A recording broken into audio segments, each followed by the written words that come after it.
सिकंदर ये वो शासक था जिसने धरती का 15% हिस्सा अपने साम्राज्य में मिला लिया था। देखते ही देखते इसने ईरान, फिनिशिया, जुदेया, गांझा, बैक्टीरिया, सीरिया, मिस्र, मेसोपोटामिया इन सभी क्षेत्रों पर अपना अधिकार जमा लिया था। थेब्स के राजा ने मैसेडोनिया के खिलाफ जब विद्रोह किया तो सिकंदर ने उसके जवाब में 335 ईसा पूर्व में बैटल ऑफ थेब्स में उसे बुरी तरीके से हरा दिया और पूरे शहर को जिंदा जला दिया। कैम्ब्रिज यूनिवर्सिटी के ग्रीक प्रोफेसर पॉल कार्टेज ने यह लिखा कि सिकंदर ने थेब्स को इसलिए जलाया ताकि बाकी राज्य मैसेडोनिया के खिलाफ आंख भी उठाकर न देख सके। सिकंदर ये वो शासक है जिसने 324 ईसा पूर्व में फारसी साम्राज्य को अपने पैरों तले रौंद दिया और ये लड़ाई अनातोलिया में ग्रैनिकस नदी के किनारे लड़ी गई थी। दुनिया का सबसे महान कहा जाने वाला फारसी साम्राज्य तहस-नहस हो गया और 25 साल का सिकंदर सबका शहंशाह बन गया। सिकंदर ये वो था जिसने 333 ईसा पूर्व में इस्सास की लड़ाई में फारसी साम्राज्य के शासक राजा डेरियस तृतीय की सेनाओं के लहू से एक नदियां बहा दी।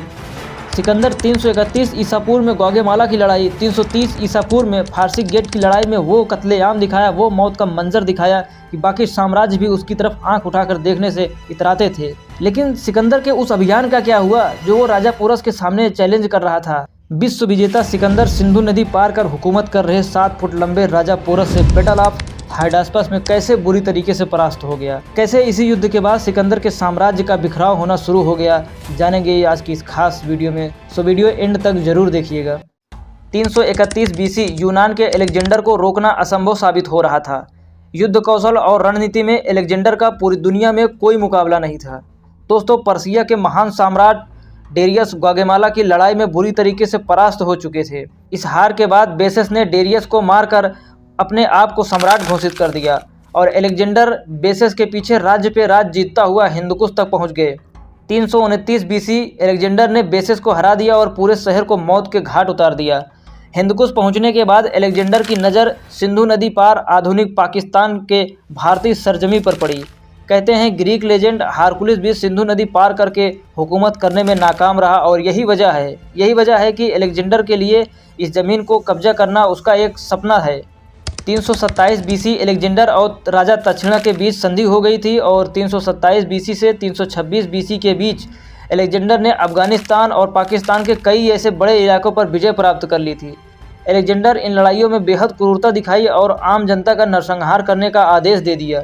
326 बीसी वो दौर आता है जब अलेक्जेंडर की सेना हाइडास्पस नदी आधुनिक झेलम के पास पहुंच जाती है। झेलम नदी के उस पार 7 फुट लंबे, युद्ध कौशल में निपुण और रणनीति में तेज तर्रार राजा पोरस का शासन हुआ करता था। सूचना मिलते ही राजा पोरस ने भी अपनी एक बड़ी सी सेना लेकर झेलम नदी के पूर्वी छोर पर पहुंच गए। दोनों की सेनाएं नदी के इस पार उस पार अब आमने सामने खड़ी थी। अलेक्जेंडर को पोरस के राज्य पर चढ़ाई करने के लिए इस नदी को क्रॉस करना बेहद ज़रूरी था और राजा पोरस को अपने साम्राज्य, अपने प्रजा के हितों की रक्षा के लिए ऐसा करने से उन्हें रोकना था। ये नदी गहरी थी और बारिश की भी अधिक संभावना थी। कहते हैं अलेक्जेंडर अपने हमशक्ल को अपनी आधी सेना के साथ पोरस के ठीक सामने नदी के उस पार खड़ा कर दिया था। बाकी सेनाओं के साथ वो पोरस की नज़रों से बचते हुए रात के अंधेरे में नदी को अब क्रॉस कर चुका था और वो राजा पोरस के इलाके में प्रवेश कर चुका था। मगर चंद क्षणों में ये सूचना राजा पोरस को मिल गई। मगर इस बात ने राजा पोरस को उलझन में डाल दिया कि कौन सी सेना मुख्य सेना है, वो सेना जो नदी के उस पार है या वो सेना जो रात के अंधेरों में राजा पोरस की नज़रों से बचते हुए नदी को क्रॉस कर चुकी है। इसीलिए इस बात को जानने के लिए राजा पोरस ने एक छोटी सी सेना अपने पुत्र के नेतृत्व में अलेक्जेंडर को रोकने के लिए भेज दी। दोनों के बीच जंग हुई और इस जंग में पोरस के पुत्र को अपनी जान गंवानी पड़ी। पोरस को अब इस बात का एहसास हो गया कि अलेक्जेंडर के नेतृत्व वाली ही सेना मुख्य सेना है और वो जो नदी के उस पार खड़ी है वो कुछ और ही है। दोनों की सेनाएं अब आमने सामने आ गई। अलेक्जेंडर के सामने दाएं और बाएं घुड़सवारों की एक लंबी पंक्ति थी और केंद्र में लंबे भाले वाले घुड़सवार तैनात थे। उनके पीछे तलवारबाज सैनिक की एक लंबी टुकड़ी थी। इन सब के अलावा केंद्र में पत्थर और भाले फेंकने वाले कुछ हमलावर भी मौजूद थे। सहायक सेना के रूप में अलेक्जेंडर के पास घुड़सवारों की एक लंबी फौज तैनात थी और दूसरी ओर पोरस के सबसे आगे पंक्ति में हाथियों का एक विशाल समूह था और उसके पीछे पैदल सैनिक तैनात थे जो अलग अलग हथियारों से लैस हुआ करते थे। पोरस के दाएं और बाएं घुड़सवार तैनात थे। अलेक्जेंडर को रणनीति में निपुणता हासिल थी। वो युद्ध मैदान को एक शतरंज की खेल की तरह खेलता था। सबसे पहले उसने अपने बाएं फ्लैग में अपनी रिजर्व फौज को खड़ा कर दिया, जिसकी वजह से अलेक्जेंडर का बायां फ्लैग अलेक्जेंडर के दाएं फ्लैग से काफ़ी मजबूत दिखने लगा था। पोरस को ये लगा कि पहला हमला इधर से ही होगा। इसी वजह से उन्होंने तुरंत अपने बाएं फ्लैग की कुछ सैनिकों को अपने दाएं फ्लैग की ओर ला खड़ा कर रखा। अलेक्जेंडर ने मौके का फ़ायदा उठाया और तुरंत समय न बर्बाद करते हुए खुद नेतृत्व करता हुआ पोरस के बाएं हिस्से पर अपने दाएं घुड़सवारों के साथ हमला कर दिया। ये हमला इतना भीषण था कि देखते ही देखते पोरस ने अपने दाएं घुड़सवारों को वापस पीछे बुलाना शुरू कर दिया और साथ ही साथ अपनी मुख्य सेना को भी अलेक्जेंडर के मुख्य सेना की ओर बढ़ने का आदेश दे दिया। जैसे ही पोरस की दाईं सेना बाईं सेना की ओर बढ़ी, वैसे ही अलेक्जेंडर ने अपनी बाईं घुड़सवारों की पंक्ति से पोरस की ओर चढ़ाई कर दिया और अलेक्जेंडर की रिजर्व सेना पोरस की तीनों सेनाओं को पीछे से हमला कर दिया। इन सारी रणनीति के बावजूद भी अलेक्जेंडर को राजा पोरस को हराने में बहुत ही मुश्किलें साबित हो रही थी और इसका मुख्य कारण ये था कि राजा पोरस की सेना का हार न मानने का जुनून। ये भीषण युद्ध कई घंटों तक चला, मगर अंत में हाथियों ने दुश्मन के भाले और घुड़सवारों की तीरों से लगातार परेशान होकर वापस अपने ही सैनिकों को कुचलना शुरू कर दिया और पीछे की ओर बढ़ना शुरू कर दिया और वापस इस युद्ध का नतीजा यूनानियों के पक्ष में होने लगा।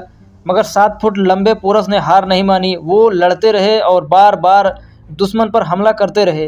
सैकड़ों राज्य के विजेता अलेक्जेंडर भी पोरस की इस बहादुरी को देखकर दंग रह गया। पहली बार किसी युद्ध में अलेक्जेंडर ने इतनी भीषण हमले का सामना किया और यही वो युद्ध था जिसमें अलेक्जेंडर को अपना घोड़ा गंवाना पड़ा।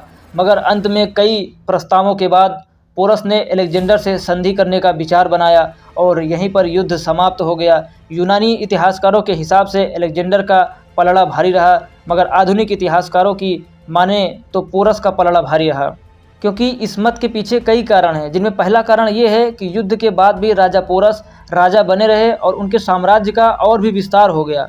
और दूसरा कारण ये है कि इस युद्ध से पहले अलेक्जेंडर बैक्टीरिया और हिंदकुश राज्य में कत्लेआम मचा रखा था। किसी को भी नहीं बख्शा था, पूरे साम्राज्य पूरे राज्य को आग लगा दिया था। तो राजा पोरस को उसने क्यों छोड़ दिया। तीसरी बात यह है कि अलेक्जेंडर पर्सिया सीधे रास्ते से नहीं गया, बल्कि वो रेगिस्तान के रास्ते पर्सिया वापस गया। अगर वो उस रास्ते से वापस जाता जिस रास्ते से वो आया था, तो लोगों को ये लगता कि वो हार का सामना करके आ रहा है। और यूनानी इतिहासकार अपने राजाओं को बढ़ा चढ़ा कर दिखाया, क्योंकि इस वक्त तक हिंदुस्तान में लिखने की परंपरा मौजूद नहीं थी। जो भी था, इस युद्ध के बाद अलेक्जेंडर की सेना को भारी नुकसान हुआ और 324 बीसी में वो और उनकी सेना अलग अलग रास्ते के जरिए सूसा पहुंच गई। 1 जून 323 बीसी अलेक्जेंडर की बेबीलोन में मृत्यु हो गई। आधुनिक इतिहासकारों की माने तो उन्हें जहर देकर मार दिया गया था। इसके 2 ही साल बाद पंजाब क्षेत्र में राजा पोरस को भी छुरा घोंपकर हत्या कर दी गई। अंत में एक ही बात बोलूँगा कि ये दोनों महान योद्धा रण में नहीं छल में मारे गए, मगर जहाँ पोरस और अलेक्जेंडर के शासनकाल का अंत हुआ, वहीं एक और शासक का उदय हुआ, जिसने यूनानी शासक को एक बार फिर वापस धकेल दिया। और उस महान साम्राज्य महान राजा का नाम है चंद्रगुप्त मौर्य, द माइटी मौर्य साम्राज्य।